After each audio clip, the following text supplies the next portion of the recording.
صلى الله تعالى عليه وعلى آله وأصحابه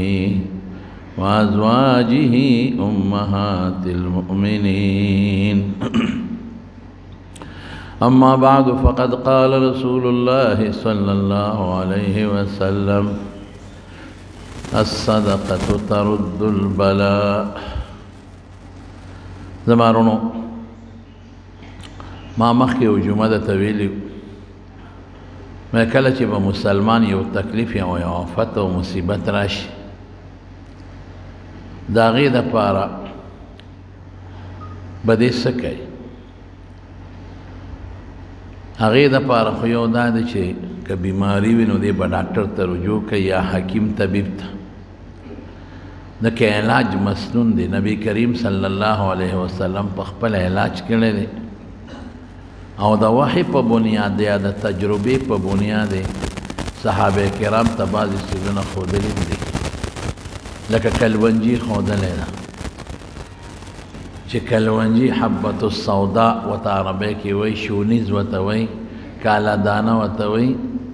وی فیه شفاء من کل داء الا الموت، او بل روایت کې الا الحرم، چې په دې کې ما سوا د بوډاوالي او د مرګ نه د هر څیز علاج شته. د ثنا صفت یې کړی دی چې د مرګ نه علاوه د هرې بیمارۍ علاج دی. د شاتو صفت قرآن شریف کې الله په خپله کړی دی: یخرج من بطونها شراب مختلف الوانه فيه شفاء للناس، چې د خلکو دپاره د شفا ذریعه. نو یو چې بیماری راشي نو په هغه بیماری کې به ډاکټر حکیم طبیب ته رجوع کوي، یو دا شو. دویم به الله ته رجوع کوي، د ټولو نه مخکې به الله ته رجوع کوي او الله ته به درخواست وکړي چې یا الله دا بیماری د دا ته لرې کړه، ځکه بیماری راوستونکی او لرې کوونکی د الله عظیم ذات دی. اسباب ولا پیدا کی، خدا الله عظیم ذات لرې کوي او د الله ذات راولي. نو الله ته د ټولو نه مخکې رجوع پکار ده. او که داسې څه دي چې ظاهري بیماری نه او غم او تکلیفي، نو مسلمان له پکار دي چې الله ته رجوع کړي. نبی کریم صلی الله علیه وسلم به مونځ کوي. عایشه بیبي فرمایي: کان رسول الله صلی الله علیه وسلم اذا حزبه امر فزع الى الصلاه، چې یو پریشانه بره یو کار به پریشانه که هیبت سره به لاړو مونځ به وکړه. دریم زمارونو صدقه ده. صدقه نبی علیہ السلام فرمائی ترد البلاء، مصیبت ختمه. یو لوی عالم دی هغه لیکلی دی، علامه تنوخی رحمت الله علیه، د هغه یو کتاب دی نشوار المحاضره، په هغې کې وی یو ښځه وه د هغې زوی چې ترک شوی و غیب شوی، پته یې نه لګېده، او یو زوی نو دا ښځې غریبه ورپسې ګرځېده او منډې ترړې والې چې یا الله زما دا بچي چا وتښته و چا یې غوا که څه شو، بچي سره زړه دردېږي. او هغه زمانه کې به خلکو ماشومان تښتول نو بیا به یې خرڅول، غلامان به یې ته جوړ. خدای زما بچی به کم دی، چا به وجلي دی، چا غلام به یې څه به، خو هر چا چې څوک نیک سړی به زما ته دعا وکړه چې زما بچی ما غېږې له خدای واپس راوړي. چېرته به علماء پسې ګرځېده، خدای ته به یې جړل، دعاګانې به کولې، یا الله زما بچی زما غېږې له واپس راوله. ډېر ګران کار دی، الله دې مسلمانو ساتي. نو یو ځل دا کور کې ناسته وه روټۍ ته، او یو ملنګ یو فقیر په دروازه آواز وکړه: خیر راوړی د خدای په نوم، الله مو بخښه. دې فورا یو دوه روټۍ یا روټۍ هر څومره چې وه ترکاري ښه د عزت په شکل واغېسته، او هغه ملنګ یا فقیر یا سوالګر اس و چې وغلی ورکړه او ورته ویې دا واله د خدای په نوم دې آواز وکړه، خو زما بچي زما نه چې ته غیب شوی دی پته یې نه لګي. ډېر کوشش مې وکړه، الله ته سوال وکړه چې ما له خدای خپل بچی واپس راولي. ویې جړل. هغه ویې ښه فقیر لا چې فقیر لان دا کور ته راله، څه موده پس یې خدای غزوی پیدا کړ، زوی راغی. ګورې دعا هم خدای پاک قبلوي، او چې کومه دعا کې اخلاصي هغه بیا الله خامخا قبلوي. خو د دعا د قبلېدو ګورې شکلونه دي، دا نه چې تاسو غوښتل خدای هغه درکړي کله چې تاسو غوښتل همغه به درکړي خو څه موده پس به یې درکړي کله به هغې کې ستا خیر نه د هغې نه ښه شی به درکړي کله به د هغې په ذریعه د نه ګناه لرې کړي کله به یې د آخرت له وساتي الله ستا په خیر زما او ستا په خیر او شر پوهېږي موږ نه پوهېږو او بل غایب مسلمان چې چاله دعا کوي غایبانه نو رسول الله مبارک فرمایي دا دعا هم خدای پاک قبله زوی راغی مور ورته ډېر زیاته خوشحاله وی بچې ستا کوم ځای وي خیر زوی ورته خپل ټولې قصې وکړې با مورې دا ځای ته لاړم دا مې وکړل دا تکلیف دا سخته دا راته د خپل سفره قصې یې ورته وې وی مور یو ځل یو ځنګل کې یو ناشنا قصه درته وکړم یو ځنګل کې بس پیښ شو را باندې لاړم وی هغه ځنګل کې زه ولاړم چې یو زمری را باندې راخطا شو وی چې زمری څنګه راخطا شو مې چې خدای دې بلا سره بس وکړم وی زه په ځمکه سم لاستم چې که دا زمری نیغ تېر شو چېرته او زه ترې بچ شم او دې داسې غړمبېږي وی چې ما ته رانږدې شو د زمري بس زما د دې خېټې د پاسه راټوپ کو نو یو سړی ورته مخې ته شو زمری یې د دې مرۍ نه کلک ونیوه په هوا کې ونیوه او دا زمری یې داسې د مرۍ نه ونیوه او دیکې ورکړه چې اخوا یې شغال کو زمري شت والې او برلار یې وکړه وتښتېد او دې سړي اواز وکړه چې لقمة بلقمة دا نوړی بدل په نوړی دا आवाज یې وکړه مورې بس مړو ما چیر پار کړی بیم خو څوک سړی و غیب شو بیا ما بیا هم نه لیده بس زمری یې ونیوه د مرۍ نه په ټوپ کې ونیوه په راټوپ کې او خو یې شغال که او دا आवाज یې وکړه چې لقمة بلقمة د نوړی بدل په نوړی مور ورته بچې تا ته یاد ده چې دا کومه ورځ به وي او مورې ما ته یاد ده پلانکي ورځ وه یا د جمعې یا د خالي یا د اتوار او پلانکي میاشت وه او ټیم کوم وایي پلانکي ټیم الله اکبر مور ډېره خوشحاله شوه وی بچې هم دقه ټیم یو فقیر راغی او ما هغه له نوړی ډوډۍ ورکړه دقه ټیم چې دا کوم ټیم ته یاد دی دې ټیم کې هغه آواز وکړه د خدای په نوم نو ما یې نوړی راواخېسته روټۍ مې راواخېسته او فقیر له مې ورکړه او فقیر هلته د تغیبي سړی آواز هم وکړه چې لقمة بلقمة ستا مور هلته نوړی د خدای په نوم ورکړه د الله په نوم یې نوړی ورکړه نو نن الله پاک د هغې بدل خلاص که تم نن د شرمخ نوړی وې نو خدای د شرمخ د نوړی نه وساتلې د هغې لقمې نوړی بدل خدای په نقمه کې بدل کړ صدقه ناشنا شوی چې رسول الله مبارک فرمایي ترد البلا مصیبت ختمی او موږ بیا مو ته رستو رستو کېږو صدقو ته چې کلم تکلیف راغی زموږ مولوي صاحب خدای پاک دې په قبر انوار نازل کړي مولانا شهزاده صاحب رحمت الله علیه هغه چې به موږ ناجوړه شو لږ به وکړه ډېرو خو موږ ته به وی بچې یو دم کوئ او یو ډاکټر نه علاج هم کوئ او صدقه لږه ورکوئ صدقه ډېر بهترین شی دی وینه دې توی کړه او چرګ دې حلال کړه ګډ دې حلال کړه وس دې کېږي غوایي دې حلال کړه وینه یې توی کړه غوښه دې په غریبانانو مسکینانو خپلو خپلوانو پار چا تقسیم کړه دې کې د مالدار او د غریب خبره هم نشته وایي د الله په نوم دا کار ما وکړو ته ګوره چې الله ټک پک بدل خلاصوي که نه خلاصوي موږ صدقې ته نه وي موږ د بچو د حفاظت دپاره څه نه کوو څونه پیسې لګوو کور ولا جوړو پک دیوالونو باندې هغه اوسپنې لګو چې څوک تاوان ونه رسوي جامې جوړې واسکټ سویټر د اوړي جمې سونه چې موږ وایو چې زموږ دا بچي محفوظ شي د مال د حفاظت لپاره موږ څه نه کوو څونه پیسې لګو د خپل ځان د حفاظت لپاره موږ څومره پیسې لګو ډېرې زیاتې لګو او د ټولو نه بهترین د حفاظت شي صدقه دغه موږ نه کوو هلته لګو پیسې بچې محفوظ شي مال محفوظ کور محفوظ زه محفوظ شم پروا نشته صدقه رسول الله مبارک وي هغه موږ نه کوو پیسې دي زه به یو مثال درکړم یو هلک ناجوړه شي او د هغه دستونه یې ډاکټر له لاړ شي ډاکټر وله نور پیچې دارو ورکړي د دستونو او ظاهر کې به ته وایې خو خو نور هم تباه که غر کې که دستونه خو چې کوي وجود کمزوري کېږي لاس پې کار نه کوي بیا خپې رپې ګرځېدی هم نه شي دی څه وکړل تا ته ظاهر کې دا دارو خطرناک ښکارېږي وجود یې راله تباه که بچي نه یې غوښې ودوړولې بچي یې کمزورې که لیکن په حقیقت کې هغه جاړه او دارو د بچي د فایدې دپاره هغه دستونه چې هغه فاسده ماده تېوځي که نه او دستونه ختم شي بیا دا د وجود ته ګوره دا به ترقي وکړي دا به بیا معده مزیدار شي کولمې مزیدار شي نو الله ته خشته سړی جوړ کړي دقسې صدقه ده ظاهر کې خو یې سړی پیسې لاړې خو قرآن وایي یربي الصدقات اخرت کې هم غټوي د یوې کجورې نه د غر عمره جوړوي او دنیا کې هم خدای د هغې بدل په زیاته ورکوي او د سود او د حرام مال مثال څه دی لکه د یو سړي لاس پړسېدلي دننه پکې نو دی او پیپ دی ظاهر کې خو غټ ښکاري سرب ښکاري او خو لاس غټ دی سرب دی لیکن په دننه ګند دی ګند دی مثال شو دقسې زما وروڼو صدقه دا بهترین چیز دی د مصیبت د رد دپاره الله ورسره مصیبت ختموي او دنیا کې خدای پاک بدل ورکوي خواجه فرید الدین عطار رحمت الله علیه د تذکرة الاولیاء کې د رابعه بصري واقع لیکي چې رابعه بصریه مازدیګر یو سایل سوال وکړه سوداګري او 2 روټۍ ورسره وې نوکر ته یې ورکړه دې غریب له وي د خدای په نوم یې وغوښته ورکړه د الله د نوم نه قربان 2 روټۍ ورکړه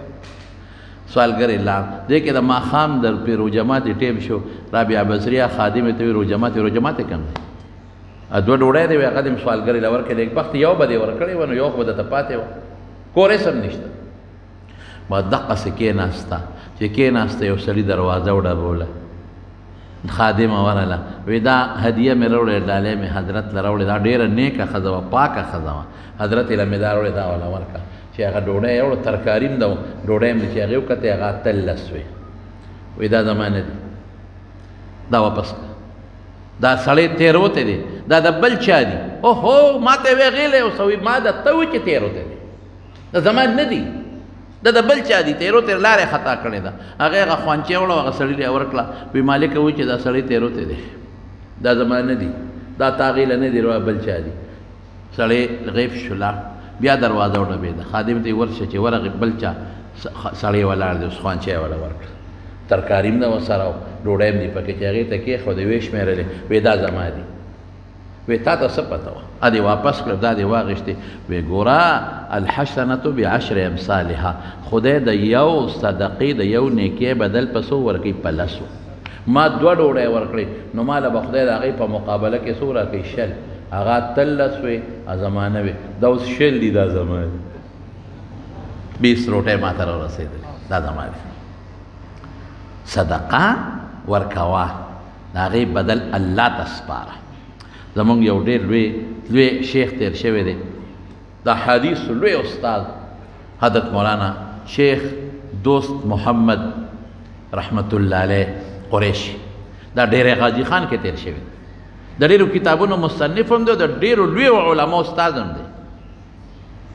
یو شیخ دوست محمد قندهاري دی هغه لوی پیر تیر شوی دی دا شیخ دوست محمد قریشي دی دا لوی شیخ الحدیث تیر شوی د دې په حالاتو کې راځي چې زه د ډېرې غازي خان نه لاړم ډابیل ته ډابیل په هندوستان کې یو علاقه ده او دا هغه مدرسه وه دلته چې علامه انورشاه کشمیري رحمت الله علیه پکې شیخ الحدیث او بیا زمونږ د تورنزو کلي علامه شمس الحق افغاني رحمت الله علیه پکې شیخ الحدیث ډابیل وی ډابیل ته لاړم د ډېرې غازي خان نه خو بلا مزل وی چې لاړم داخله بنده شوې وه د مدرسې د طالبانو چې کوم لنګر و بس هغې خپل داخله خپل تعداد پوره کړی داخله بنده وه وی ډېر زیات پریشانه شوم ډېر زیات خفه شوم وی چې خفه شوم بار راووتم چې خدای دا خو زما بلا مزل وکړو د ډېرې غازي خان پاکستان هغه وخت کې هندوستان پاکستان یو ډېرې غازي خان نه دلته ډابیل ته راتلل اوس داخله بنده را واپس په زما کالم لاړ تباه شو سبق هم پاتې شو ډېر پریشان یو بوډۍ ښځه په لار روانه وي ما ته وایي چې میلمه ما ته خو داسې د ښه کور سړی ښکاري خو داسې پریشانه راته ښکاري وایي ما ورته وایي چې یاره ښه کور او بد کور څه کې خو واقعي خفه یم څه چل دی ولې خفه ما ورته قصه وکړه چې زه ډېر غازي خان نه راغلی یم ډېر لرې ځای دی او سبق له رالم او په لنګځای به راته میلو شي په جومات کې به پرېوځم خو د لنګر دپاره چې څومره طالبان مدرسې له پکار بس هغه داخله بنده شوې نو ډوډۍ بندوبست نشته او اوس خو زمونږ په دې وطن کې خلک وظیفې غواړي په هندوستان کې د وظیفو رواج نه مخکې ونشته پنجاب کې نشته وظیفې څوک نه غواړي وایي ښځې ما ته وې چې که په یو ډوډۍ دې ګزاره کېږي نو زه به درکوم ما ته به څنګه راکې وایي زه غریب یم پردې خدمت کوم ټول ورځ پردې خدمت کوم نو مال هغه خلک دوه ډوډۍ او ترکاري راکوي نو زما په یو کار کېږي یو به تاله درکو ګوره دې ته اخلاص وایي پردې خدمت کوي په کور کې او هغې ته دوه روټۍ میلاویږي یو د خدای په نوم طالب له ورکوي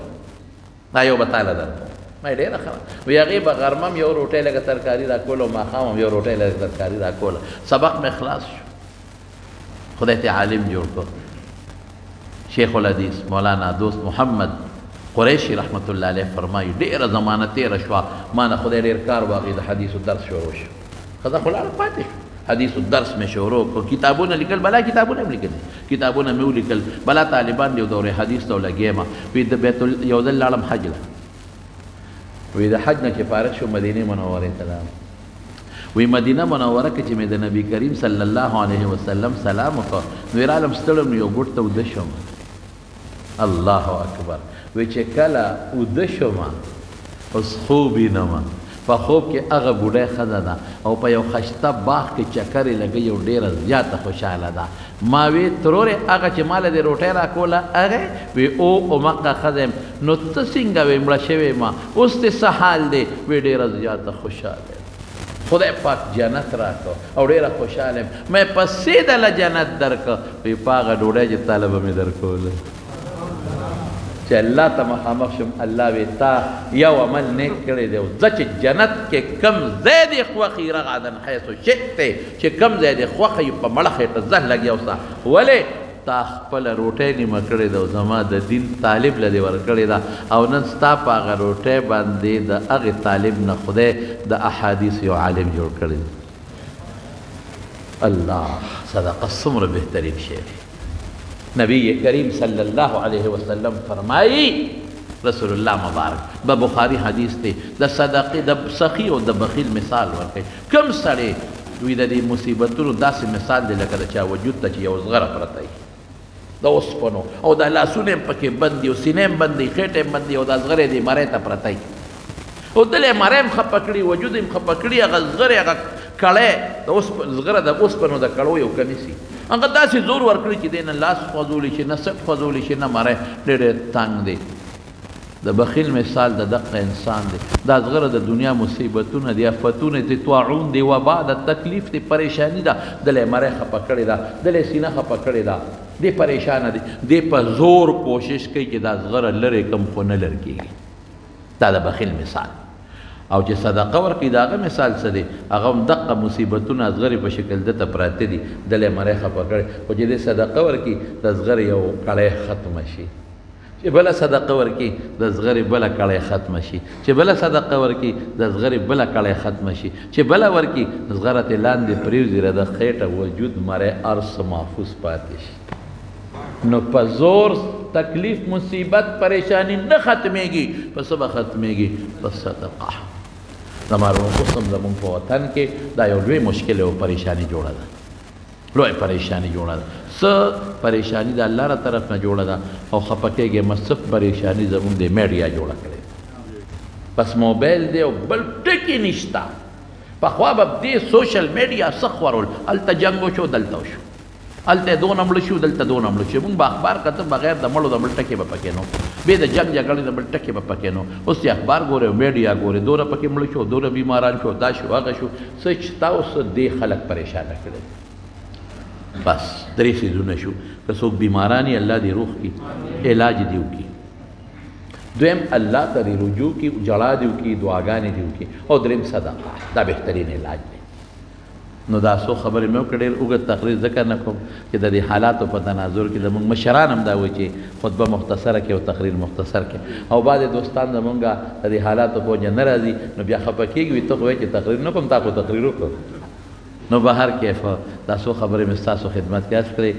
د شعبان تقریبا کیدای شي اخري جمعه شي او کیدای شي بله هم راشي علماو دا فیصله کړې ده چې که راتلونکي جمعې شپې ته میاشت ولیدې شوه خو بیا به د جمعې په ورځ باندې روژه شي او که د جمعې شپې ته میاشت ونه لیدلی شوه نو د راتلونکي خالي پر یو سبا خالي دی سبا نه بل خالي بیا مستقله روژه ده که خیري انشاءالله العزیز. الله دې موږ له دا بیماري چې دا کم کورونا په شکل کې په دنیا کې خوره ده رب العالمین دې دا بیماری ختمه کړي. الله یې زموږ د دې ملک او د مسلمانانو د ټولو مسلمانانو حفاظت نصیب کړي. چې څوک زما یو دوست دی د مردان هغه هم غریب پکې بیمار پروت دی دعا وکړه چې الله غلب شفا ورکړي. نور که کوم بیماران په هسپتالونو کې کورونو کې وي الله شفا ولا ورکړي. که څوک قرضداران رب العالمین قرضونه اخلاص کړي.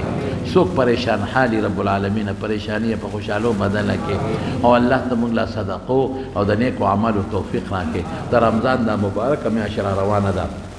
الله په خیر او په عافیت باندې په موږ تېره کړي. موږ له پکې د رجوع توفیق راکړي. الله زموږ حرمین واپس کولاو کې پروردګار حرمین بندي عمرې بندي طوافونه بندي رب ذوالجلال واپس کولاو کې الله واپس کولاو کې الله زموږ عمرې طوافونه واپس کولاو کې. زموږ جمعتونو کې تعداد کم دي موږ په زور کم کړی دي مشرانو ویلي دي خدای زموږ جمعتونه واپس د منځګزارونه ډک کې. الہ العالمین زموږ په زړونو کې خپل یره پیدا کې او خدای زموږ د خپل قهر او خپل غضب نه په حفاظت او په امان کې وساتي. زموږ دا بیان چې څوک هم ګوري څوک یې اوري لرې لرې زموږ بعضې دوستان بار ملکونو کې زموږ دا بیان اوري او ګوري. الله دې د دنیا او د آخر خیر او برکت عافیت ورکړي. الله یې د هر قسم پریشانو آفاتو نه په حفظ او امان کې وساتي. وصلی الله تعالی علی خیر خلقه محمد و آله و صحبه اجمعین برحمتک